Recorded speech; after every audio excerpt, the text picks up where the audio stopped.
Yeah, absolutely, Sally. The police saying that they're doing their best to try and contain the crisis, if you want to put it that way, but it seems they really are struggling. Let's focus very quickly, Sally, on some of the numbers, some of the key figures when it comes to those crime stats. Remember, from April last year to March this year, murder climbing around about 1.4%. We've had more than 21,000 murders in South Africa over the period. Attempted murder down around about 2%, Sally, so perhaps some comfort to be taken from that, but not much, I don't think.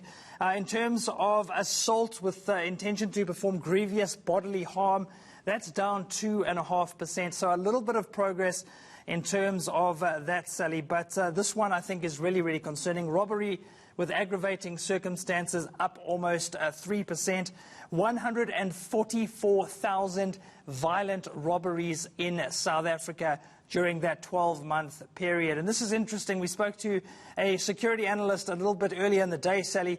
He indicated that many of those robberies are street robberies, and many of them are actually never reported. He suggested just 40% of street robberies are actually reported. So the figure could actually be much, much higher. So that's concerning. Fear literally on South Africa's streets.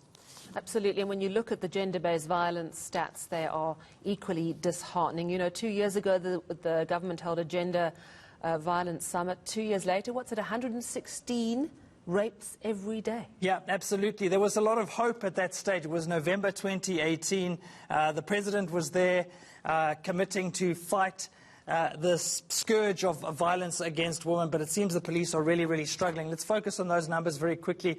Rape for the period up 1.7%, Sally, and again, a lot of rape incidents go unreported. So once again, the figures could be much, much higher. And in terms of sexual assault, that spiked quite considerably, 4.2% up over the period. So, you know, when you're sitting at more than 40,000 rapes in a country, you know you have a problem. And also, I think the thing that we always ask is where is it worse? Where are the hotspots? You've also looked into that as well. Yeah, absolutely. Let's focus on that very quickly, Sally. So the police release this list of hotspots every year.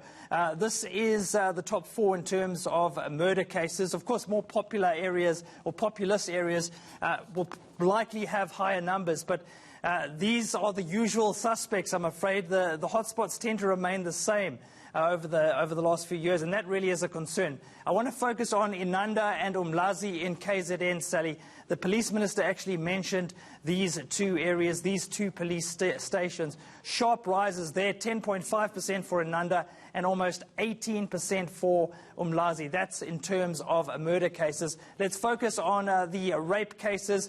And again, I mentioned the usual suspects, Inanda and Umlazi, on top of that list. We have seen a drop, Sally, in terms of the number of rape cases in Inanda. It's fallen by 12%, which is encouraging to some extent, but it's still top of the list. And also, Sally, I want to focus on another area in KZN, which has really come to the fore, and that is a place called Plesislar, which is just outside Pietermaritzburg. A spike there, Sally, in the number of rape cases. It's climbed by almost 32%. KZN is a serious problem, and the police minister admitted as much earlier today.